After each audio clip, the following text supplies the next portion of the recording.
Welcome. Dr. Bill Reynolds has over 30 years of experience working in the mental health field, including inpatient and outpatient settings, substance abuse research and treatment, and private practice, providing consultations. He's been practicing psychology in Buffalo for the last 20 years. He earned his doctorate, PsyD, in clinical psychology, as well as an MBA in healthcare administration from Widener University. He's been a licensed psychologist with the state of New York at the Buffalo Psychiatric Center since 2004. His primary duty at the BPC since February of 2017 is to serve as the psychologist on the admissions unit. He's the director of psychology training at BPC and an adjunct assistant professor at UB. He has served as the president of the Psychological Association of Western New York from September 2017 to August 2019, and has been the executive director of Superhero Alliance of Western New York, Incorporated, since February of 2018. In his personal life, he's been married for over 25 years and has 3 adult children. He has earned a 5th degree black belt in Ishinryu Karate and a 2nd degree black belt in Kenpo Karate, and is the owner of his own school, the Mizuchi Dojo, as well as being a local independent filmmaker, actor, stunt performer, Jedi master, and a good friend. Dr. Reynolds, welcome to Concentric. Thank you, Dr. Finkel. What a delightful introduction. And thank you, everybody who's taking time to watch this. I know that this track that you're on, as described to me by my colleague and friend, is about trying to either curtail, reverse, or otherwise avoid being burned out in your career. And as he and I discussed prior to recording, the ability to live a full and rich life and have a successful career could often seem to be at odds with each other. And my presentation today is really to try to help you flip that script. So I'm going to pull up a presentation. Let's see. Wow, this doesn't look like anything that I want. Okay. Wow. So while I get that to that, I'll continue to talk. The idea here is that, or maybe I just won't be able to show you. I don't know. Technically beyond my ken, is that the ability to balance your life with both those things that you would find resonant or appropriate to your career versus seemingly otherwise is approached in something that I found in martial arts that we would call blending. And to that end, I'm presenting to you today about that very concept. So the first thing that I would say that is most important is obviously I'm a psychologist, as Dr. Finkel described. I've got a lot of credentials behind that and been practicing in the field for quite a while, but I've been able to do a lot of other things also. And the first and most important one to me is as a martial artist. As he stated, I have my own school. I've achieved multiple promotions as a black belt in a couple of different disciplines. And it's been a very, I guess, fulfilling thing for me, but also important when you consider how your different pursuits you might want to have outside of your career, how they dovetail or can integrate with your entire life.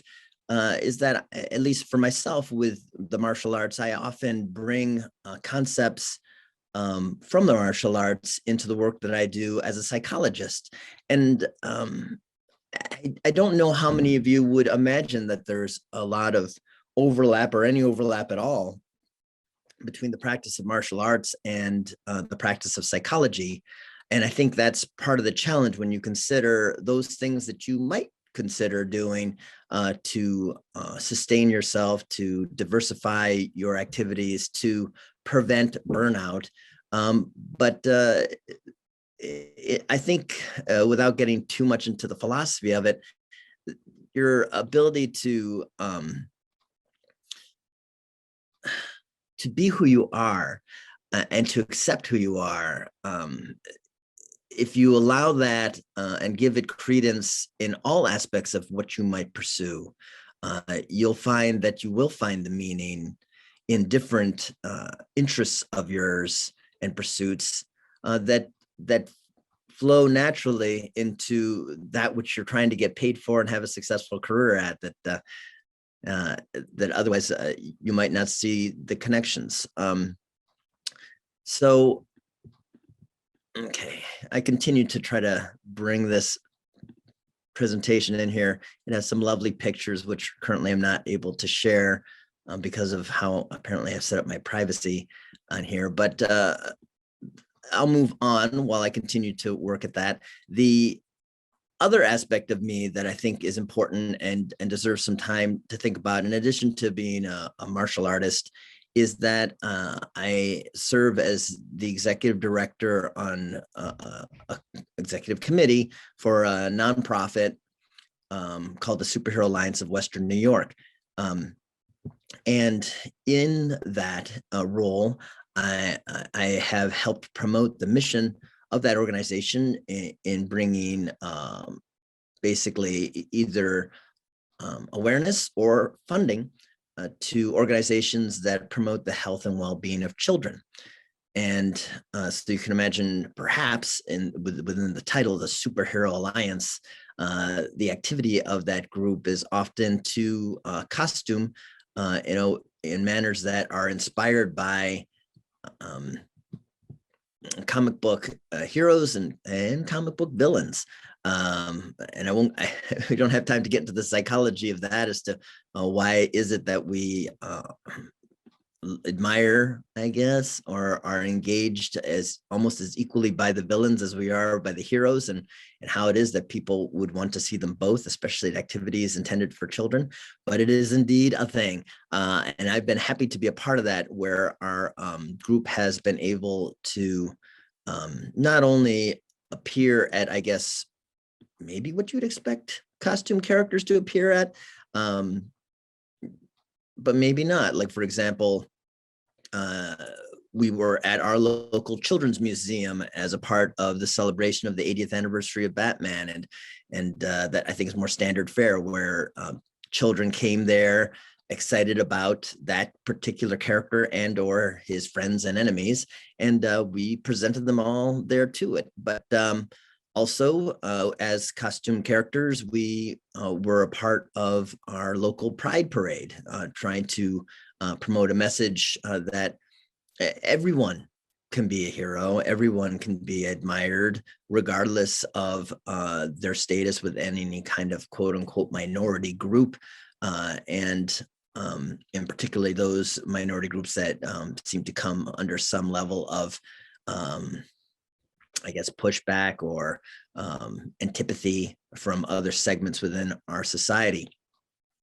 And also, we've taken that cachet, I guess, that comes along with being a nonprofit and being oriented towards children to support other organizations like the Ronald McDonald House, our local children's hospital, our local cancer research pediatric service, etc.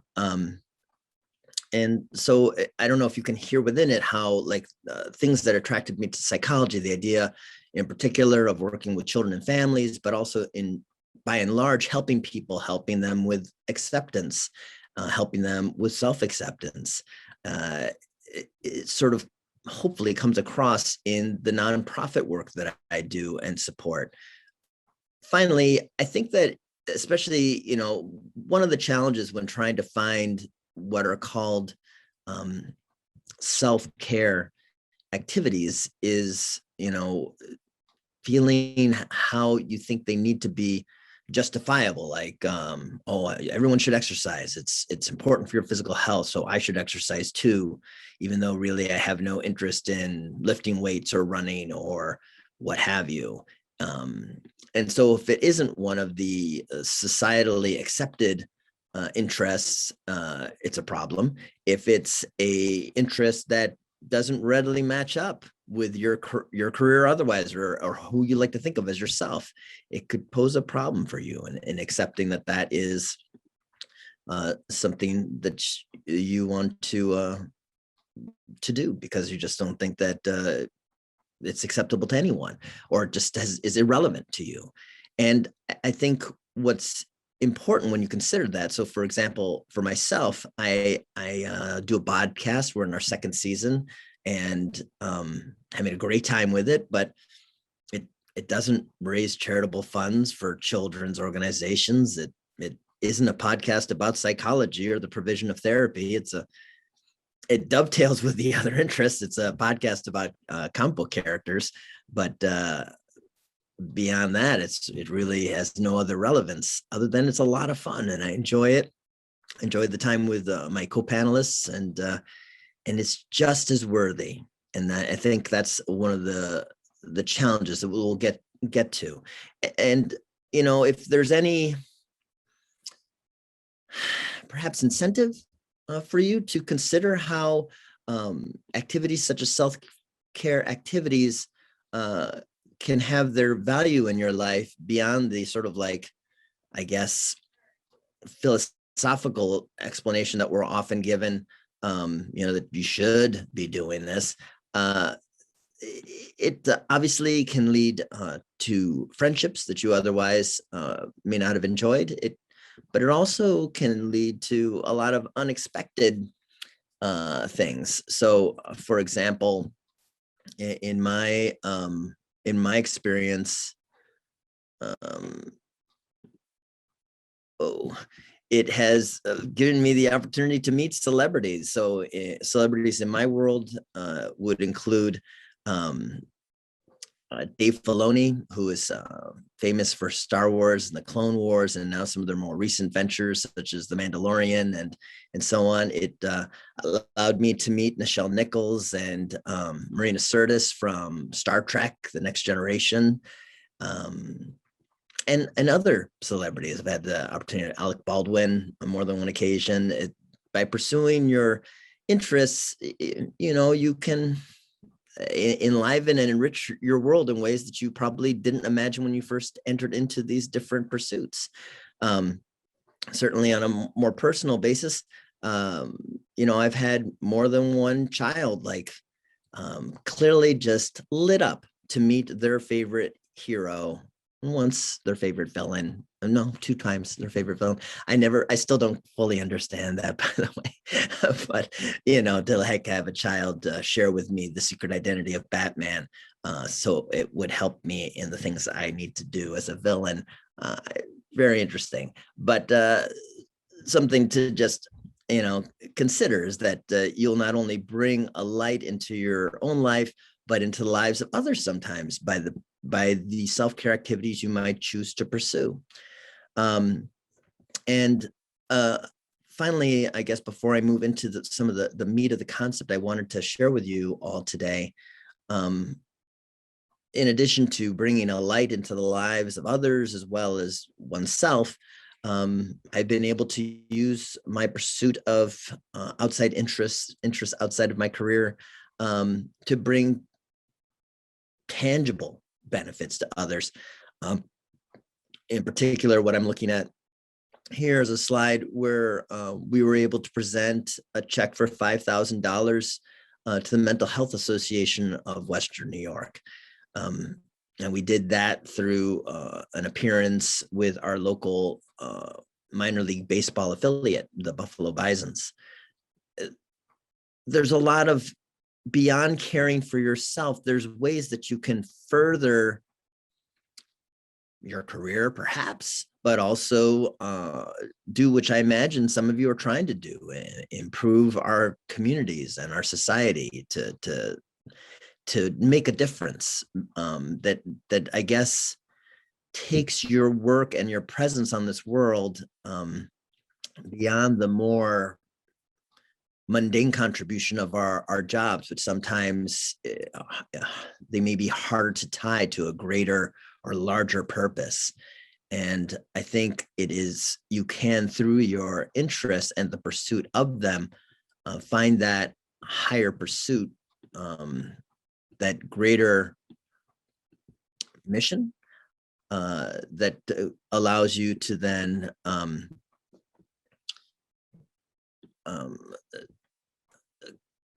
I guess persevere when challenged.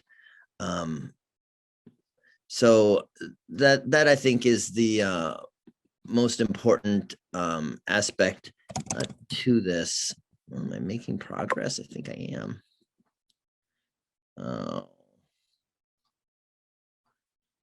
Oh, no, I think it's not going to like it. Well, I did manage to get permission, but I guess since we're recording, it would want me to close down my Zoom before I would be able to share my screen. So that's not the Is thing. there anything I can do for you here, Bill? I don't know. I mean, I guess I could email you the presentation. Would that work? If you want, we could try that. Yeah, because I don't want to shut down the Zoom. Right. So let me do that right now. Okay, but I'll continue to multitask, as it were. So what I'm considering here is how this concept of blending. But before I think we can go there, within psychology, but also more spiritually, I guess, there is a concept that called, or rather a poem called Footsteps. I don't know how many of you are familiar with it, and I certainly don't want to belabor it for any of those who already are, but it's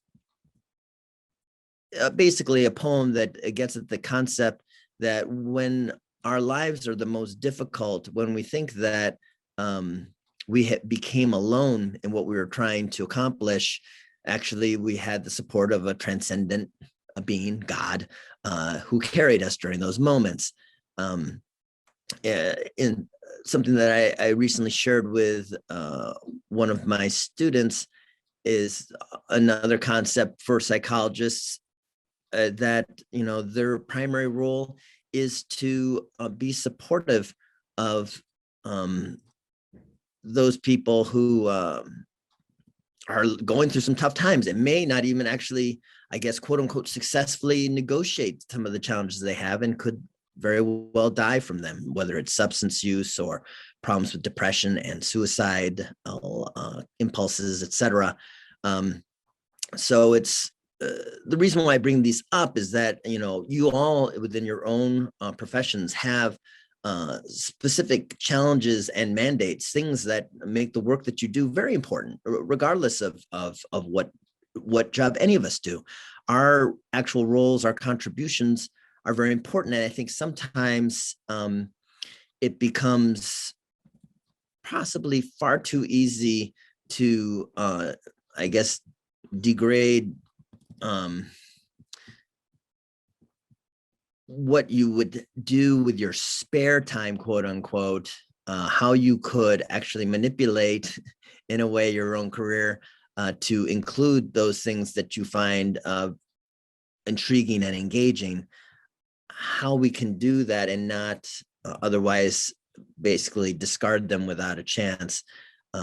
That's the challenge that we're talking about today. And that's why I bring this up, is that I think, at least for psychologists, and I'm sure within your fields as well, we take our work very seriously. We consider our work to really be a matter of life or death.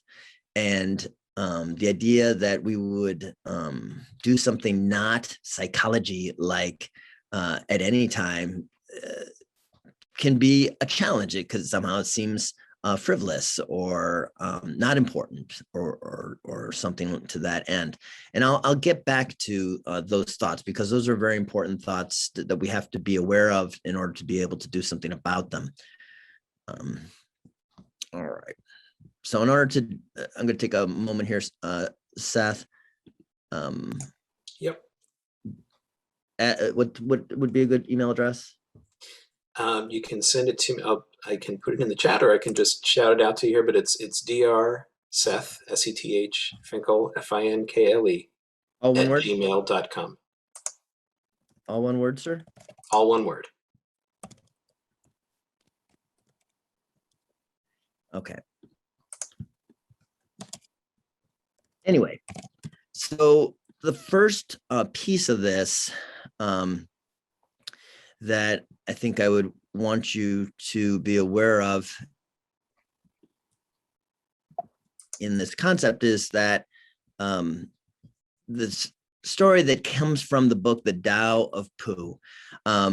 There's a lot to that, and I don't think we have time to unpack it all here today. But what of the many concepts that book gets at is I'll call it, for lack of a better term, a parable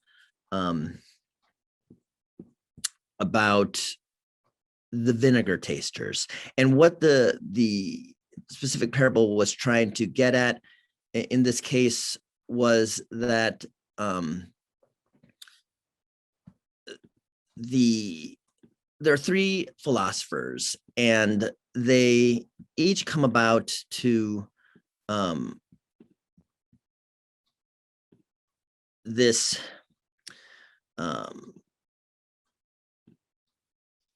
vat of vinegar. And the three philosophers, one is Confucius, one is Buddha, and one is Lao Tzu, famous for Taoism. And Confucius looks at the vinegar as unruly, unpleasant. It's breaking the rules, and so therefore it's not really anything that you really want in your life. Buddha looks at life generally as a distraction from the purpose of self-improvement, realization of one's higher self, eventually, ascending. And so vinegar is just one of those earthly matters that could distract one from that greater purpose. And then finally, you have Lao Tzu, who feels that vinegar is a part of this life and meant to be experienced. It is what it is, and it should be enjoyed. So I hope by what I've already sort of shared with you, you can already begin to hear within that this important conflict when it comes to providing self-care to ourselves, that either like Confucius, we see the activities that could be described as self-care, whether it's as simple as exercise, but pursuit of any kind of hobby you might identify, photography, singing, writing, what have you.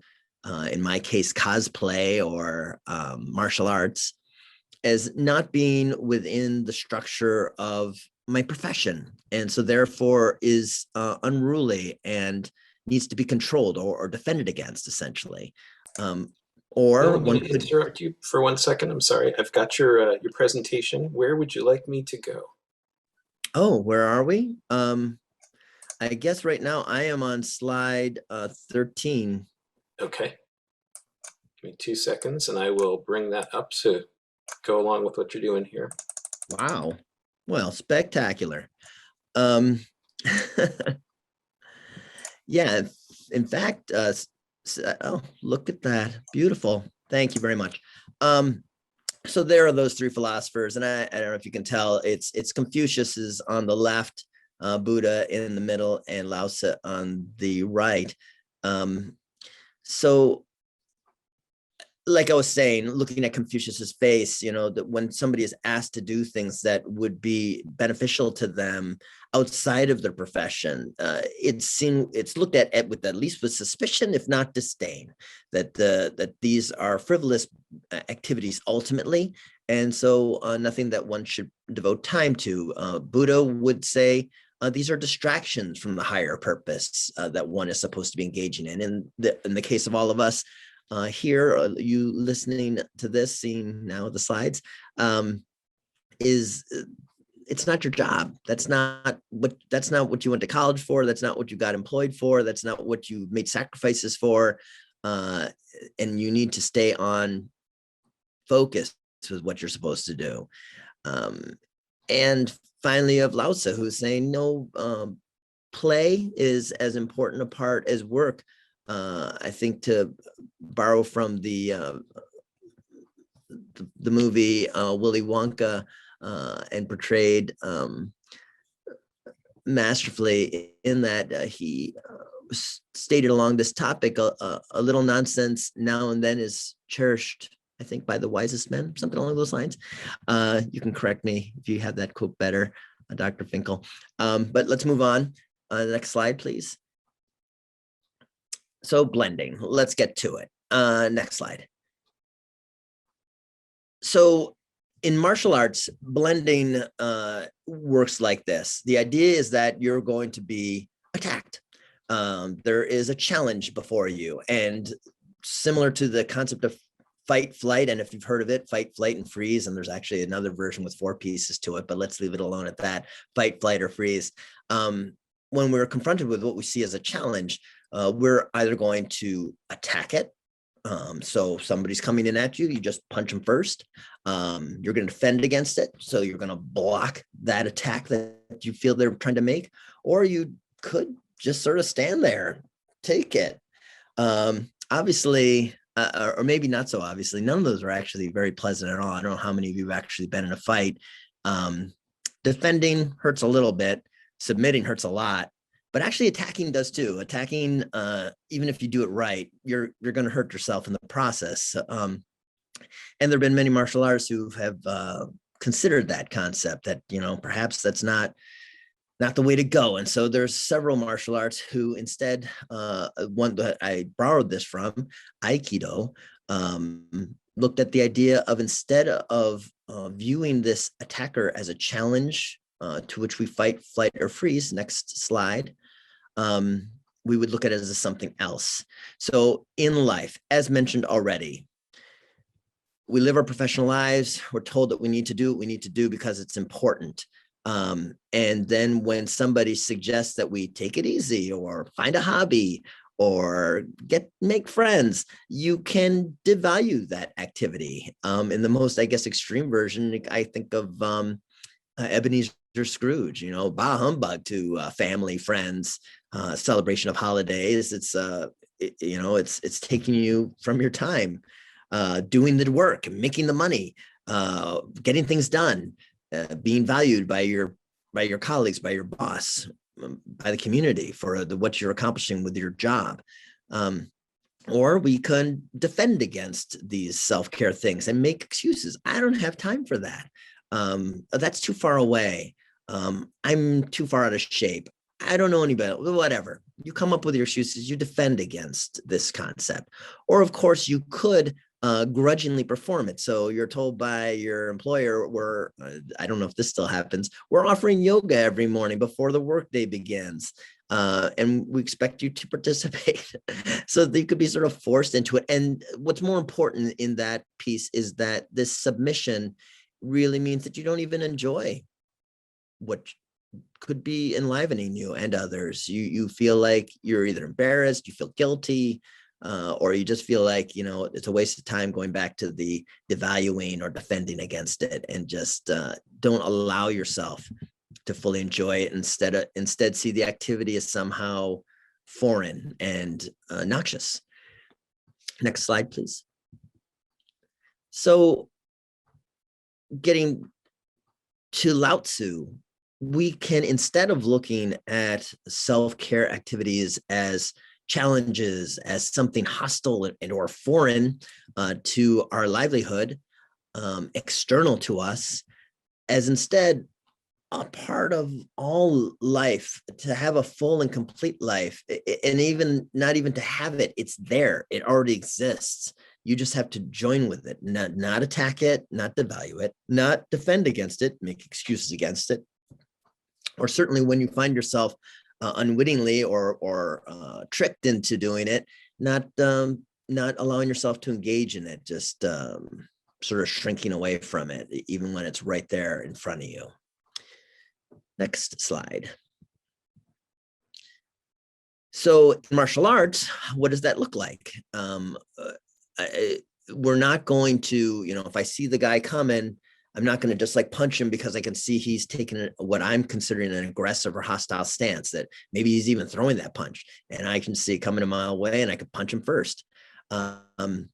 Nor am I going to try to block it in any way or form, really. I'm not going to stand there and apply force against his force.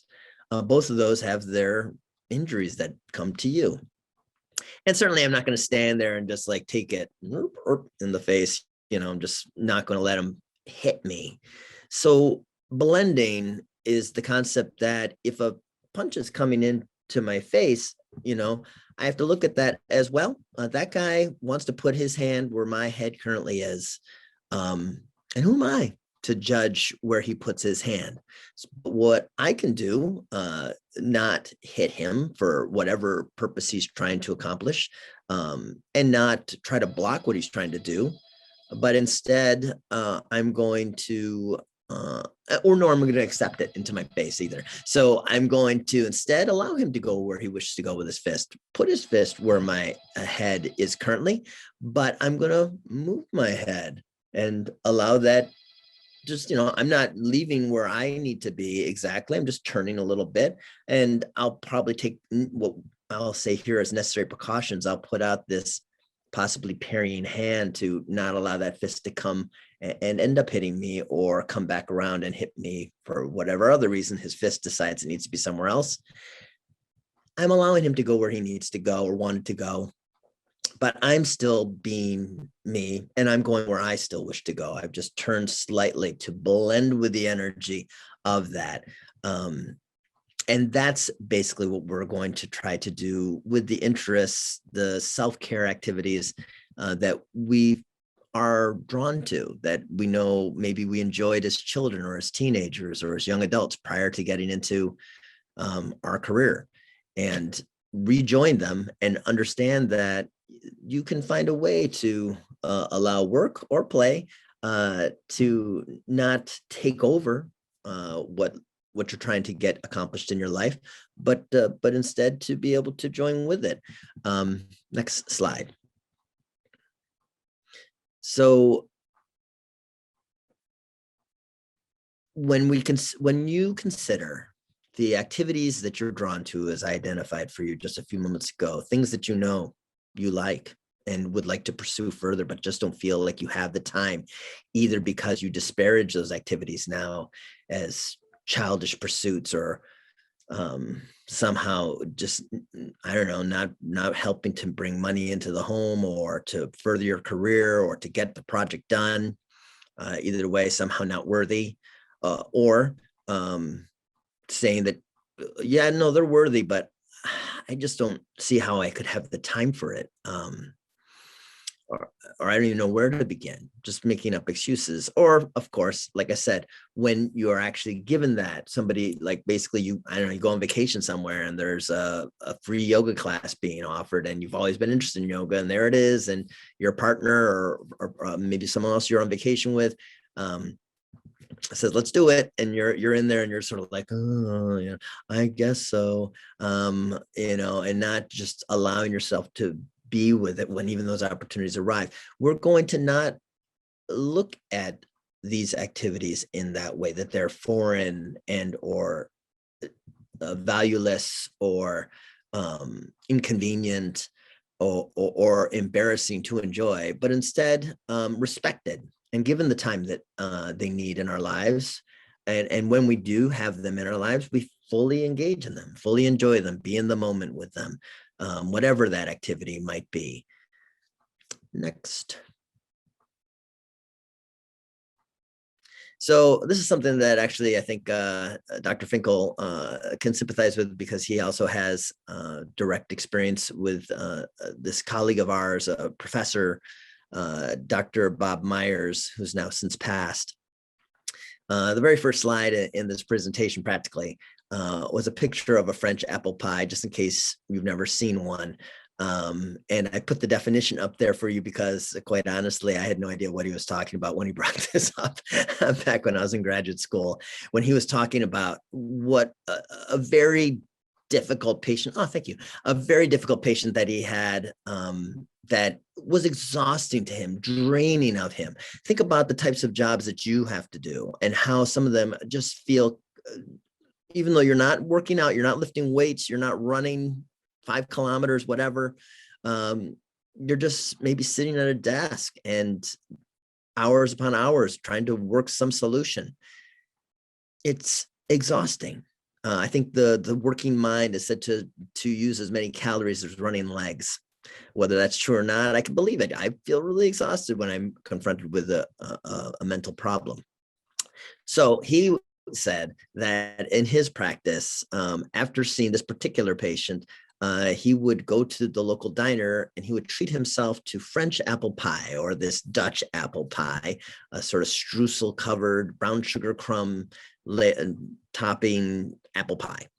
And whether or not, as in the picture, he would have it with a scoop of ice cream, I hope he did, is, I think, immaterial to the point that he took that time. He made that time after his work shift to go to this diner and have this pie that he really liked, and treat himself to that and fully enjoy it. It was so striking to him that I think he came about this not purposefully, but then realized he was doing this and understood what role it served, that it helped give him that energy. It helped balance out the demands of the work that he was being asked to do. Possibly not the best one, but I will say that I believe he lived to a fairly ripe old age. So if you're concerned about, the fact that he was eating, I guess, a high calorie thing, all it did was give him a robust figure, I will say, but it didn't lead to, I think, a premature demise. And so hopefully none of our interests do that, but there you go. Next slide. So you need to, the way that the trick is, as you can hear in that example with the late Dr. Myers, he did that before he went home, after work, just stopped in this diner, took 30 minutes to order a piece of pie and eat it. And that was enough at that time in his life to help him get through. So we can build self-care into all the other moments of our life, possibly even during work itself. Next slide.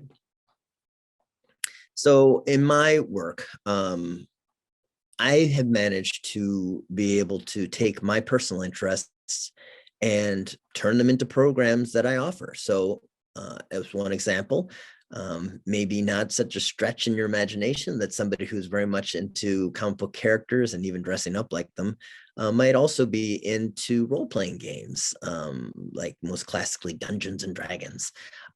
So there is actually a model for the provision of therapy that uses role-playing games, seeing how people who are struggling with aspects of their own life can purposely take on a fantasy role and act out behaviors that they're otherwise afraid to do in their real lives. Has proven to be very therapeutic. And it's something that I have a personal interest in. And so it's a pleasure for me to run a group like that. And it also is a pleasure to see those patients report how helpful it is to them. That an interest of mine turns out to be an interest of theirs that they weren't even aware of. Also, another thing for me is that I'm big in psychology on a concept called reintegration. I work in an inpatient facility, a long-term care one. And so one of the concerns is how well can people leave this hospital and continue to be successful once returned to the community? And one of the jobs then I have felt for me, since I think that's very important, is that I provide a space within which people can have a sort of somewhat naturalized but controlled community type experience. So I opened a cafe in our hospital where patients could come and they could place orders for food and sit and dine with friends that they've made within the hospital. And then also, because I am who I am and I like performance, go figure, I included as a part of the week schedule open mic nights and karaoke, things that I enjoy. Also, I'm not big on running restaurants, but I am big on the communities that they create and the types of activities for socializing that they provide. And so I provided it here, and very well done. In fact, the hospital administration would often say that it was my evening cafe that led to a lot of satisfaction reports, but also less behavioral issues by patients as they would look forward to the privilege to be able to go off their units and attend this cafe. And then finally at work, I created a call-in talk show that I ran for 11 years as its host, and had guests who would come in and talk to the patients, and allow the patients to talk to them about different resources in the community.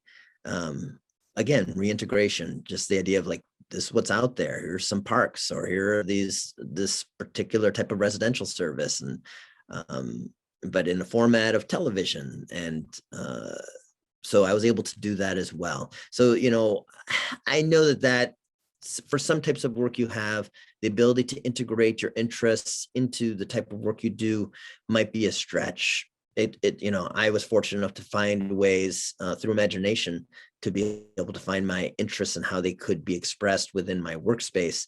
But that's not always the case. So other types, moving on to the next slide, there are ways that, of course, in your time outside of work, you can make activities that incorporate your concept of yourself. In my case, as a psychologist, but there are other ways that consider what attracted you to the career that you're currently in. What personal interests or aspects of yourself do you feel contribute to that professional identity, and then take those elements and see where you could find time and space to develop them more fully in of themselves. So my desire to I guess help intervene in children's lives, bring joy and hope to them, and perhaps then help buffer against the development of mental health problems later on in life, led me in this strange path to being a costume performer, and from there very quickly ascending within the leadership to become its executive director. If you want to learn more about the Superior Alliance and what they do, I put their website there for you to be able to check them out on your own time. Also, again, due to my love of karate, I resumed studying it after I was done with graduate school, and because I'd briefly done it in college, and I went back to it, and again got it to the point where now I've opened my own school as of February, and I do have students. Despite COVID and the pandemic, I've been able to recruit people into it who want to learn martial arts the way I provide it. And I provided my website there in case you're interested in just seeing, what else I'm involved in other than working as a psychologist full time. Now, for those first two categories of self-care, I think that those are, like the first one, the ones that you could possibly build into your work, finding aspects of your own interests and how you could express them within the work that you do, either how you engage with your coworkers or the projects that you might choose to pursue. Those seem least aversive or contrary to your career. This set of examples, the ones that you do in your time outside of work, also, I've given ones that, again, are sort of like derived from your identity within your career. And so, again, more palatable. Possibly the most challenging is this last set, next slide, which are activities that don't have that kind of justification. You do them because you just like them. That they're not to further your career. They're not to dovetail with your career.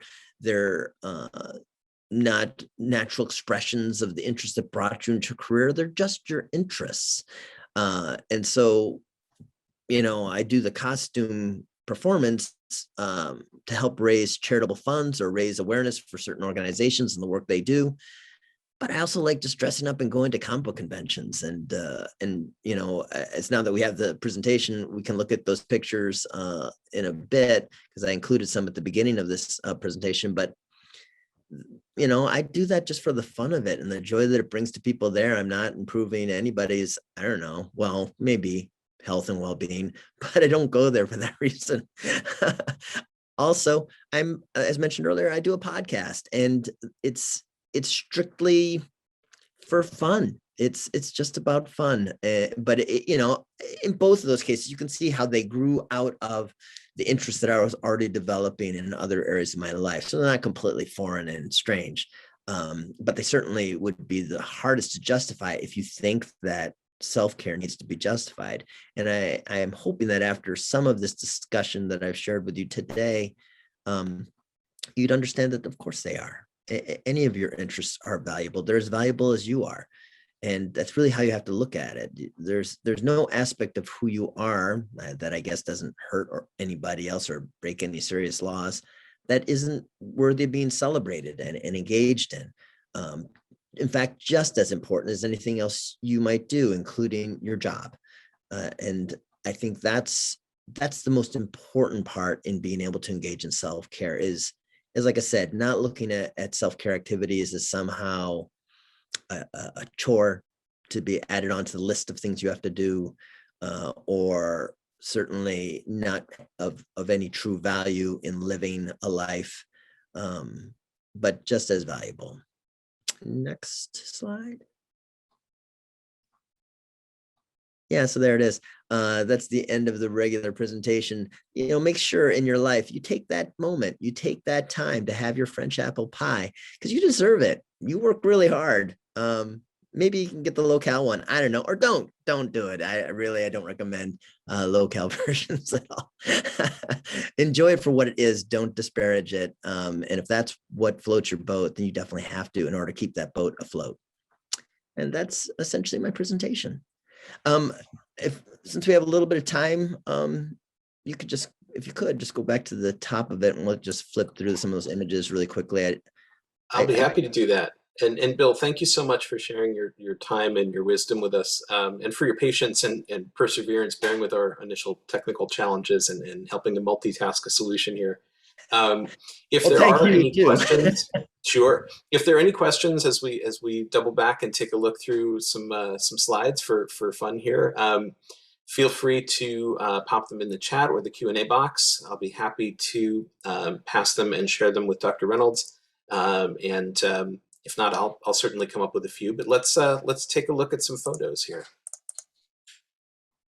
I love this. That's me in the Hollywood Walk of Fame. It captures both, and my hat is the Superhero Alliance, its original logo, and of course my love of martial arts and performance. That's what I mean by blending. How I'm just sort of like, I find things that I find a way to make them come together. We saw that There's one. that French apple pie, yep, and some stuff. We can move on past that. And here's some of the first images. So that's me working with my training partner of many, many years. He is a great actor. Don't believe that he's actually being hurt seriously in there. And then the one picture is me and my current student inside of my karate school. And below it is a picture of the sign of the place. Next, yeah, so there we are on the left at Pride. Buffalo, I am there as Ant-Man, and you can see a bunch of different types of Spider-Man, Superman's there, and then some villains, Harley Quinn and Poison Ivy. There, I think way in the back, you can see another character. But yeah, it was the reaction from the crowd to us being present, that was amazing. Up in the upper right-hand corner, that was us at the Children's Museum for the 80th anniversary of Batman. So you can see all the Rogues Gallery as well as Batman's friends. And that's me as Batman back there. And that bottom picture, cooking for kids, that was us at the local Ronald McDonald House, preparing dinner for the families that were staying there while their child was to receive physical health intervention at one of our local hospitals. Next slide. And that's a picture of my crew from the podcast. You can see we just, like I said, it's fun times with good people talking about comic book concepts and who's the best at this, that, or the other, the best villain. I think this month we're going to get into who's the smartest DC villain. Mainly being inspired by the fact that Loki, who's I guess could be considered a smart Marvel villain, is premiering his television show on Disney Plus. Keep going. Next one. Yeah, there's me meeting Nichelle Nichols, Marina Sirtis on the left, and Dave Filoni over upper corner of the right. And I'm spacing right now, but in the center of that picture on the bottom right is an actor who portrayed the Penguin in the recent Batman series called Gotham. And that's me as this mad scientist dude from that series off on the side there. So, oh yes, and this is me attending different conventions. On the left, I'm there as Yandu from Guardians of the Galaxy with two of my regular costuming friends, and then in the upper right, that's me as Professor X with a bunch of X-Men, and then down below, I am a soldier from the movie Predator, and those are a bunch of predators standing behind us. Good times and good friends. And that's another reason why you pursue these things. But as mentioned before, during the course of this presentation, one of the ways that I got into these interests, these self-care activities, in part was to, pursue another aspect of what I try to do. In this case, trying to support the provision of mental health care to people. And so we were able, by performing at that stadium, doing a story in video and in live performance that people fill the stadium to see. I don't know if you ever attend your minor league baseball team stadiums. They get some love, but they don't usually sell out. But on this night, they sell out, and it's a nice thing to be a part of. Yeah. So thank you for your, I guess, indulgence. And thank you for that. That was fun.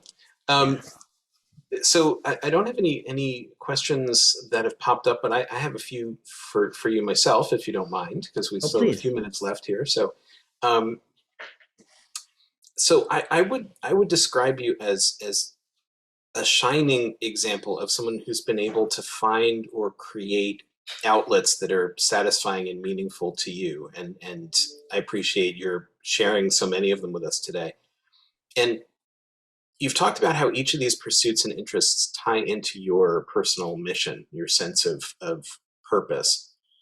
Do you feel that you talked about this a little bit, but I'm curious whether you came to your mission, your sense of that, through trial and error, through the activities you've done in your life, or if you somehow always kind of known what your sense of purpose is that drives you? It's an excellent question, Seth. I think since we attended the same graduate program, you're familiar with these concepts. Within our training, we learned about continuous constructivism, which really gets at this idea that our self story is sort of always being worked on. We're always growing and changing as to how we think about ourselves and so on. What I want to get at, though, before we run out of time, is this idea that people sort of hope that they will, I guess, stumble into a career that isn't just work, but it's actually something they enjoy doing. And what I think, at least for myself, I won't say this is the universal answer, but I will say that I think really in life, if you want your job to be something that you love, it's not only a matter of finding, I guess, the right job, whatever that is, but finding the joy within it. And if you don't find it, making it. And so, like with those different programs that I mentioned, the Evening Cafe, the BBC Moment, I made those to better express what I thought I wanted out of my job as a psychologist in an inpatient long-term care facility. And which, by the way, I did seek out as a part of our training. I had the opportunity to experience a variety of different settings to practice as a psychologist, and I settled within my graduate experience as wanting to work in an inpatient facility like the one I'm in now. So that was all, of course, a big part of it. But I guess interesting enough, that program is what made me aware of it. I didn't enter graduate school thinking I would be an inpatient psychologist. I entered into it thinking I was going to be a private practitioner. And it was by pursuing the program that I had the opportunity to discover an interest and a career choice. And again, I think that's how even pursuit of these self-care activities can work as well. sort of like the force, you can tell the force what to do, but or you can allow the force to tell you what to do. And by pursuing these different interests, you discover things that otherwise would be, I guess, still hidden to you. So as you point out, I got into the costume performance, and I'm very much into it. I have over 26 characters. I'm working on another one. Well, I'm working on 3 others at the same time right now, so soon I'll have 30, who knows. But I did it originally because of martial arts, that somebody needed a stunt performance coordinator for their costume group, which I did end up joining. And as a part of being a stunt coordinator, they wanted me on the field performing stunts, and so I had to costume up. And it was that very first time in costume, walking the hallways, just sort of feeling like a faker because I was there to help them with their martial arts to make it look exciting. And had a kid, I guess fortunately, come up to me in the corridors and told me that the character I was portraying, who I only just had become familiar with, was one of his favorites of all time. And seeing his joy and his happiness in meeting me, and fortunately I'd done my homework beforehand and I knew about the character and what he's all about. I was able to talk to the kid in a way that maintained that illusion, that magic. um, you know, as you say, sort of stumbling into it, or I guess maybe in another way, allowing for it to happen, making the opportunities for life to show me uh, what my life could be, and then going with it, rolling with it. Love that. I wanted to just sort of uh, resonate a little bit with this idea, because you and I have had similar kinds of career trajectories, in that both of us have had a little bit of say in how things turned out. You've probably had more direct control over it than I have. I feel like most of my career moves have been accidental, sort of stumbling into something backwards and then discovering that it's where I'm supposed to be, or at least, well, even if not so grand as that, at least a good place to be and a place that suits me at that moment, or I'd probably find something else to do. Um, I think there's a lot of people, I know there's a lot of people who feel a need to kind of exert a white knuckled control over their their career path, the sense that, I have to be the one who's driving this, this boat. And ultimately that can be very frustrating, because people recognize at some point or another, it's not a very functional, sustainable way to do things unless you're really a remarkable person or just super lucky. Um, so I love the fact that um, you're sharing the story of basically putting one foot in front of the other, and one thing leads you to another thing, leads you to another thing, and ultimately leads you to kind of make some choices along the way about what you want to keep and what you want to grow, and I think that's terrific. Yeah, I think it's the ultimate expression of something within our field, but also outside of our field, that come from, I think, Buddhist principles and are utilized in yoga, but also now in different models of therapy like ACT and so on. This idea of being in the moment and being accepting and so on. I think if instead of, like you said, white knuckling it and try to fight for control, you just instead join with life and where it's carrying you, and explore to its fullest. I think people will appreciate when they see how fully you're engaged in whatever life has brought your way, and that could lead to doors opening up for other things. Absolutely. Well, this is super helpful, and again, I really appreciate you taking the time to talk with us today. It's always great spending time with you, so I appreciate your willingness to join us for this. And I'm hopeful that people both watching now and people watching in the future will be able to benefit from hearing what your story is. So thank you very much. Thank you. So I'm gonna, since I have no questions at the moment, I'm going to go ahead and close down this session. Thanks very much, particularly if you've hung in there through the whole track. There's some really great content. If you weren't able to catch all of it, or you're just catching this video after the fact, certainly encourage you to go back through each of the sessions. I think there's a lot of really great content and hopefully things that will really be of use to people moving forward in their careers and in their lives. Thanks, Bill, and take good care. You too. All right, be well, my friend. You too. Bye-bye.